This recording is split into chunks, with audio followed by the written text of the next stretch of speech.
أعوذ بالله من الشيطان الرجيم بسم الله الرحمن الرحيم رب اشرح لي صدري ويسر لي أمري واحلل عقدة من لساني يفقهوا قولي إن الله وملائكته يصلون على النبي يا أيها الذين آمنوا صلوا عليه وسلموا تسليما اللهم صل على سيدنا ومولانا محمد وعلى آل سيدنا ومولانا محمد كما صليت على سيدنا إبراهيم وعلى آل سيدنا إبراهيم إنك حميد مجيد اللهم بارك على سيدنا محمد كما باركت على سيدنا إبراهيم وعلى آل سيدنا إبراهيم إنك حميد مجيد.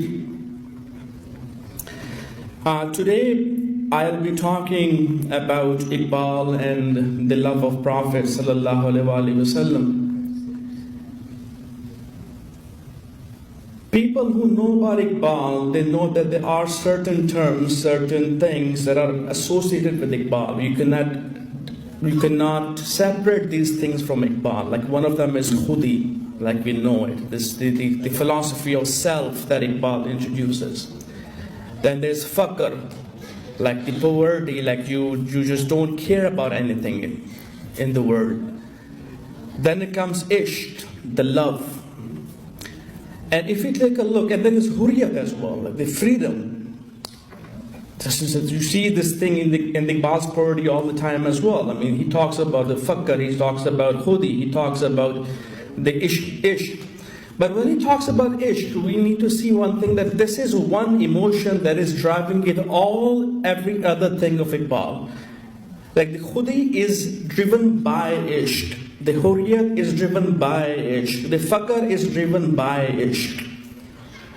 Like ishq is an Arabic word. I mean, it's used a lot in Persian poetry and in Urdu poetry as well, and also in Arabic poetry as well. Like ashaka in Arabic means it's like a vine that tangles across a tree. I mean, if you see that thing, it's like an ivy. I mean, it encompasses you so thin that it makes you die. This is ashaka in Arabic. And this is what happens, like if you are in ishq, then you lose your senses, you do not care about anything else. You're so emotionally involved with somebody. Like it's said that love is friendship on fire. And ishq is love on fire. This is the definition of ishq that the people give us. That I mean, when you are like, it's a sentiment, it's an emotion that's burning. That for Persian it says andukhtan. Like when you have this burning feeling inside you that you cannot control yourself, you lose everything. This is ishq. At one place, Iqbal says in his Persian poetry, but that's a part of the Urdu poetry, he says, Mustafa barasa khishra ke hi hamaust. Ba Mustafa barasa khishra ke di hamaust. That reached to Mustafa sallallahu alaihi wasallam that he is the deen. Ba Mustafa barasa khishra ke di hamaust. He is the deen. Agar ba'una rasidi, if you're not able to reach Mustafa sallallahu alaihi wasallam, tamam Abu Lahabis. That even if you're Muslim, you are Abu Lahab. But he was the person who was not able to reach Prophet sallallahu alaihi wasallam. He was there, he was looking at him, he knew him. But he was not able to understand who this person is. And if you're not able to understand who this person is, the Prophet ﷺ, then even if you're a Muslim, you are Abu Lahab. In Surah Baqarah, Allah Ta'ala says that when they come to you asking for me, like, O Prophet, when they come, my people come to you asking for me, surely I am near. He says, my Prophet, if they come, my people come to you asking for me, it doesn't say tell them, The kul is not there. The next thing is, surely I am near. So the scholar says when the people are reaching, when a person with a sound heart, comes to Prophet sallallahu alaihi wasallam, then the God is there. There is no difference. I mean, the God says that you come to me, Prophet, when these people came to you asking for me, then yes, they have reached the right place. This is where I am with you. In all the way we see, like Bangladesh Sahib said that as well. I mean, Allah Ta'ala is Rabbul Alameen. Rasulullah Sallallahu Alaihi Wasallam is Rahmatul Lil Alameen. I mean, Allama Iqbal says that Dil Muslim Maqam Mustafast. That the maqam of Sallallahu Alaihi Wasallam is the heart of a Muslim. Aburwe Maazaname Mustafast. Like our prestige, the honor that we have in our life is because of the name of the Prophet Sallallahu Alaihi Wasallam. I mean, as one of these places, Iqbal says that if somebody can remind me that thing from the Sasanai. मकामे इश्क को मस्ती में तू ही अव्वल वही आखिर वो दानाए सुबुल खत्मुर रसूल मौलाए कुल जिसने दानाए Subul the one who knows the ways वो दानाए सुबुल खत्मुर रसूल the seal of prophethood मौलाए कुल जिसने the master of all who Ghubare rah ko baksha furoge wadi Sina. What was Arab before the Prophet ﷺ came to the Arab world?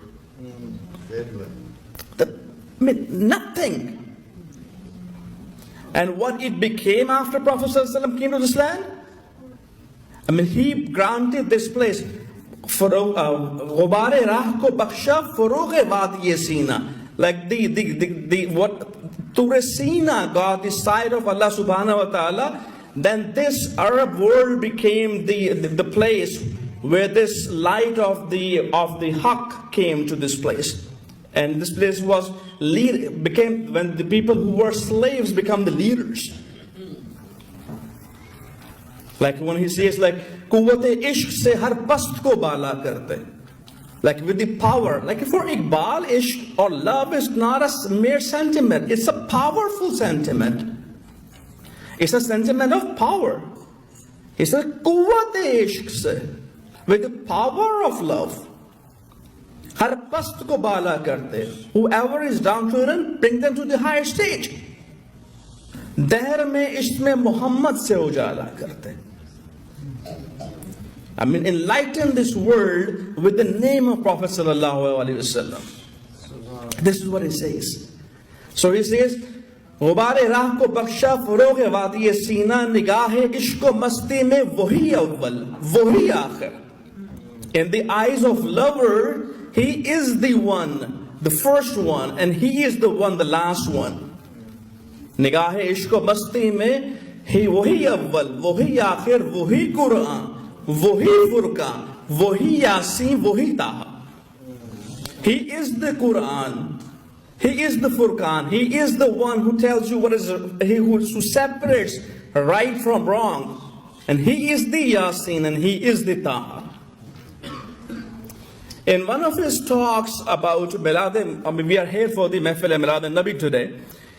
And Iqbal delivered a speech once. I just wanted to share a few points from that speech, because I mean, this is something that we need to learn. That after, behind all these verses of Iqbal and behind all these letters of Iqbal and the prose work that he did, what is the motivation standing behind it? So in this speech, he says that, I mean, we should make sure that for any person, I mean, for any person, like you go after somebody, you have idolized somebody. So whoever you are idolizing in your life should remain at the forefront of your eyesight all the time. It should not disappear from your eyes. So he said, Mehfil Milad Nabi is one of the things that we should be celebrating to ensure that the spirit that we need to keep Prophet ﷺ in our lives, it should remain in our foresight. So he said there are three things we need to observe when it comes to the love of Prophet ﷺ. The first thing is on the individual level. He says on the individual level, one should always make sure that he should be reciting abundance of durood on sallallahu alaihi wasallam. This is the first thing. If you want to bring the love of Prophet into your life, this is something you should do on the individual level. Recite abundance of truth. Once Iqbal, we call Iqbal as Hakimul Ummah, right? The sage of Ummah, the one who diagnosed the problem of an Ummah and then diagnostic treatment as well. So when somebody asked Iqbal, you are called Hakim al-Ummah, how did you become Hakim al-Ummah? How it became possible? He said, it's very easy. I recited Durood on Prophet sallallahu alaihi wasallam 10 million times. If you want to become the Hakim al-Ummah, do the same thing, you'll become the Hakim al-Ummah as well.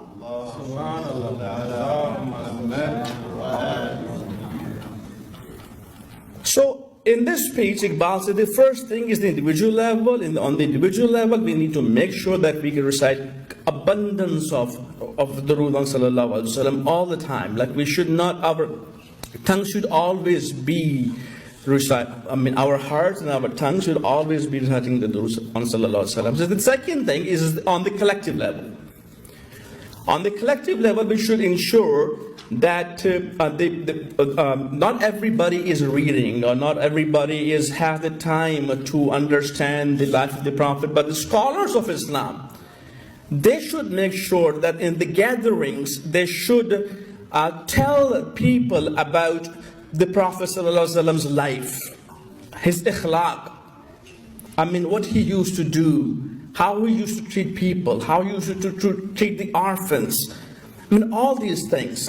This is something we need to tell people so they feel connection with Prophet sallallahu alaihi wasallam. And this is very important, he said. And this is a reason all of us are here today as well.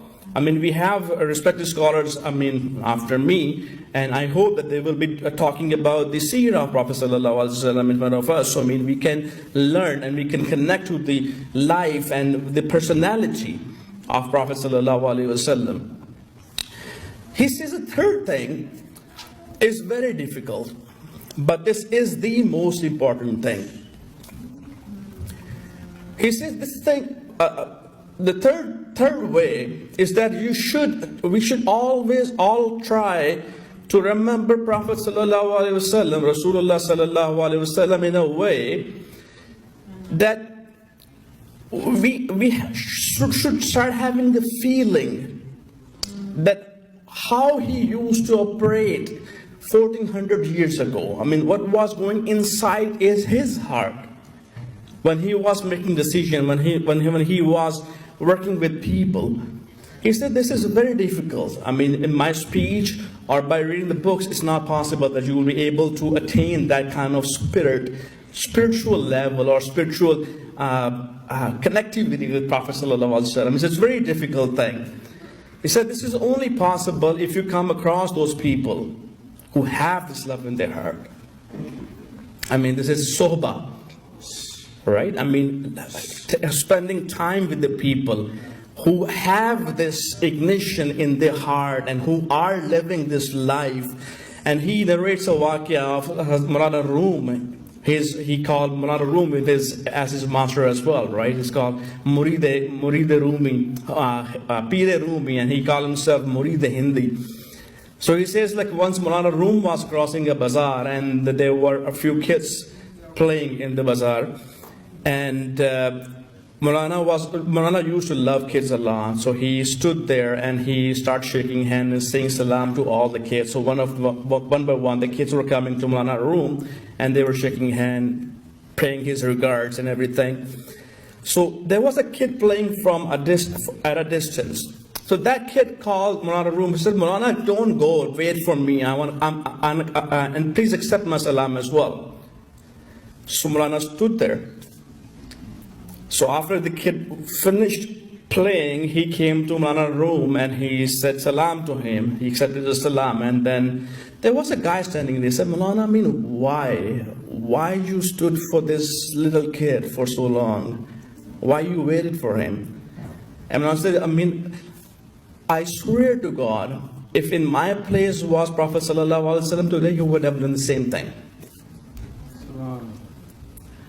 So this is what he means by, living. You should be thinking about Prophet Sallallahu Alaihi Wasallam at every step of your life. When you're driving, when you're talking, when you're making the dealings, when you're going to work, when you're dealing with your kids, with your parents. We should have enough knowledge. So again, this is Ishq is one thing, but the Ishq starts from adab. What is adab? Adab is a reflection of wisdom. Adab is a reflection of wisdom. And what is wisdom? Wisdom is to know the places of the things.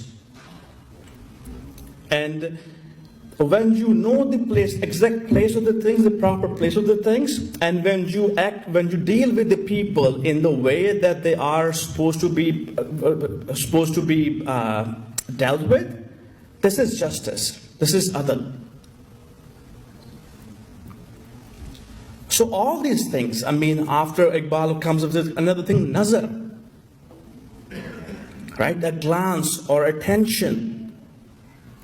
Nazar nahi to mere halka-e sukhan mein na baith.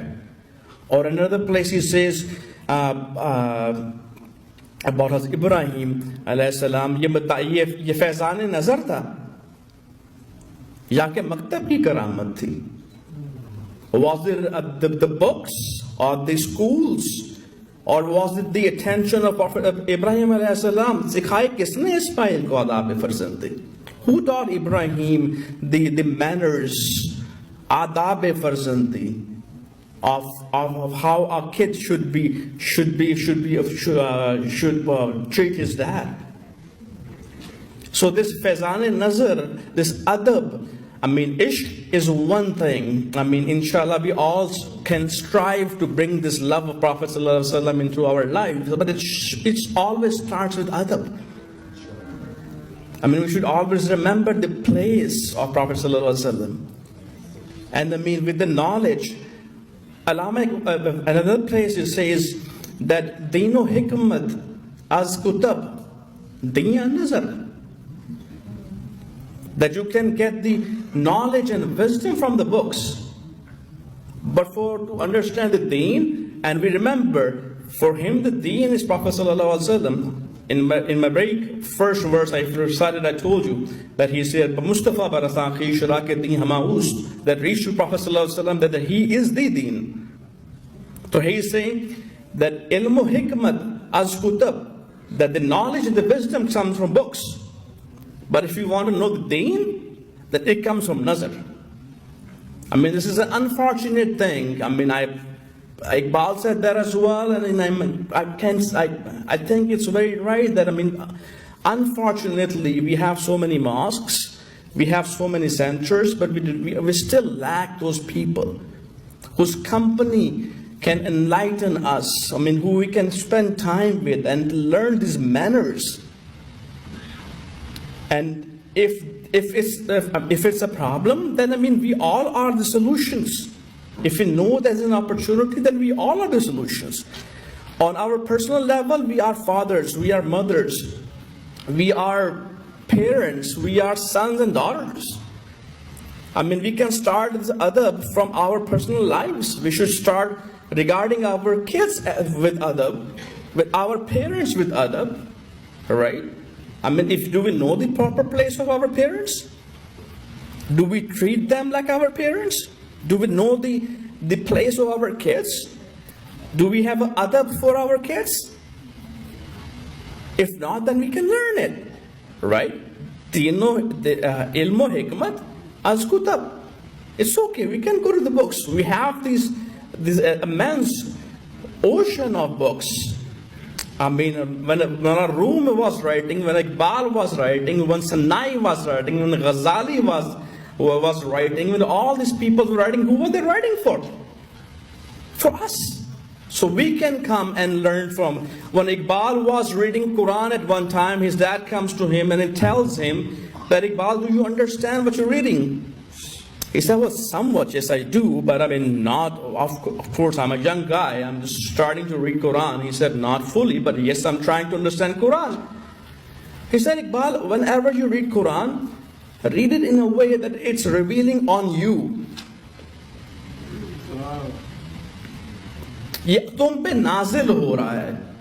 I mean, you should have this feeling, like Hazrat Ali Karamullah Wajh, he used to say that when you want to speak with Allah subhanahu wa ta'ala, I go for salah. When I want Allah subhanahu wa ta'ala to speak with me, I read Quran. So this is something we need to have in our life. This is what Iqbal says. Ye kitabe nis cheeze nahi karast. This is not a book. This is something else, he says. The Quran is not a book. It's Kalamullah. It's a word. It's the word of God. It's Allah subhanahu wa ta'ala trying to speak with you. Right? So, I mean, I would like to conclude. I mean, much can be said on this thing. I mean, even on, if you talk about the love alone, so much can be said about love itself. And that's something missing in our lives, honestly. We have so much, we have everything in our life but love for each other and love for Prophet sallallahu alaihi wasallam. I mean, we claim a lot. Iqbal was, Iqbal said to Iqbal, you're such a lover of Prophet sallallahu alaihi wasallam. I said, don't say it. I don't even have a claim that I'm even the slave of Prophet sallallahu alaihi wasallam. I don't have such claims. I mean, love is somebody that you do not claim that I have love. When people say you have love, that is love. People ask for the definition of love. They say that if somebody is in love, they don't need to be told. And if you are not in love, then you cannot be told. This is something inside you. I mean, you need to experience this emotion inside yourself. So I would like to conclude my talk today with the Rubai. It's a very famous Rubai. It's a dua as well of Allama Muhammad Iqbal. He says, Tu ghani azhar do alam man fakir. He says, on the day of judgment, Tu ghani, he's addressing Allah subhanahu wa ta'ala. He says, Tu ghani, you are ghani. You do not need anything. Man fakir, I am the fakir, I am the beggar. Rooze mahshar uzr hai man pasir. On the day of judgment, if whatever excuses I will come up with, please accept my excuses. Tu ghani azhar do alam man fakir, rooze mahshar uzr hai man pasir, gar tumi bini hisabam na gusir. If you think that my hisab is I mean, there's no other way but to take my hisab, as nigahe Mustafa pinha pakir. Please do not take my hisab in front of the Prophet sallallahu alaihi wasallam. I cannot, I mean, it's not possible for me to stand. I mean, I just shame me in front of everybody else, but not in front of Prophet sallallahu alaihi wasallam. Jazakallah khair for your time.